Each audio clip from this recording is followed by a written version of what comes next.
استاد رفیق کا سٹیٹمنٹ ہے آرٹیکل 63A کے حوالے سے، وہ بھی کیونکہ عدالتی معاملات میں ساتھ یہاں ملانا چاہوں گا، دکھائیے گا جی۔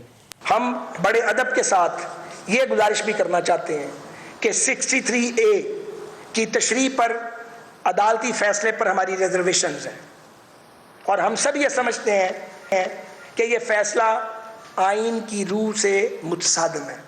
ہماری اپیل ہے کہ اس ریویو پٹیشن کو فل کورٹ سنیں اور اس پہ جلد از جلد فیصلہ دیا جائے۔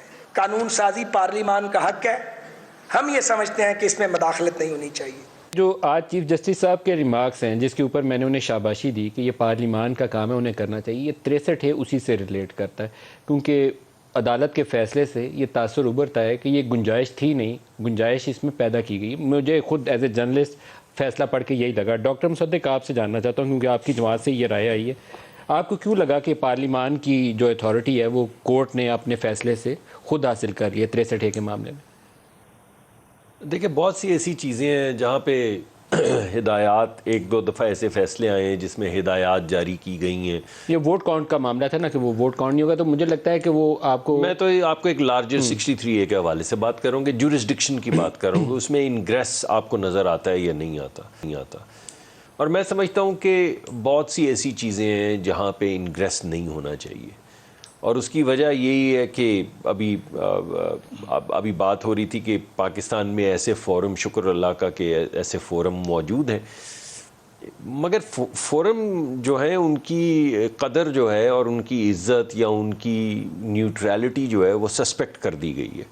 اس وقت پاکستان میں کون سا ایسا فورم ہے جو سسپیکٹ نہیں ہے؟ آپ جوڈیشری کے فیصلے دیکھ لیں، کبھی ہم ناراض، کبھی آپ ناراض، کبھی کوئی اور ناراض، یعنی جب کوئی فیصلہ آتا ہے تو اس پہ ایسا نہیں کہ وہ فیصلہ آپ ایک ابو بورڈ فیصلہ سمجھا جائے اور لوگوں کو یقین آئے کہ ہاں یہ فیصلہ جو ہے وہ مفاد میں کیا گیا یا امپارشیلٹی یا نیوٹرلٹی کے ساتھ کیا گیا۔ آپ پارلیمنٹ کو دیکھ لیں، آپ سیاسی جماعتوں کو دیکھ لیں، آپ میڈیا کو یا جرنلسٹ کو دیکھ لیں، آپ اسٹیبلشمنٹ کے رول کو دیکھ لیں، اس وقت بیوروکریسی کو دیکھ لیں، اس وقت ہو کچھ ایسا گیا ہے۔ اور یہ پولرائزیشن کی ریفلیکشن ہے، اور کیا پولرائزیشن ہے؟ آپ مجھ پہ شک کر رہے ہیں، میں آپ پہ شک کر رہا ہوں۔ یہی تو وہ نعرہ ہے جس کی طرف پلڈیٹ والوں نے کہا کہ آدھا ملک باقی کو غدار کہہ رہا ہے۔ جی میں تو انہی کی بات کو آگے بڑھا رہا ہوں، میں تو بالکل اس پہ اختلاف نہیں کر رہا، میں تو کہہ رہا ہوں کہ اس پولرائزیشن میں جو مجھے بھی ایسا لگتا ہے کہ آہستہ آہستہ بلڈ اپ تو ہو رہی تھی، مگر جس نہج پہ یہ 3-4 سال میں پہنچ گئی ہے، جہاں پہ ہر شخص جو آپ سے اختلاف کرے،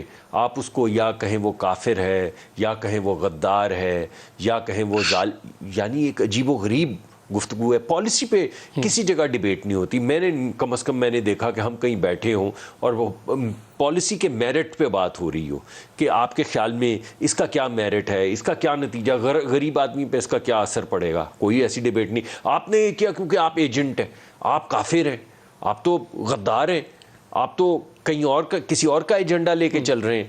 اس طرح تو نہیں ملک چل سکتا۔ میں پرسنلی سیاست میں پولرائزیشن پہ یقین رکھتا ہوں۔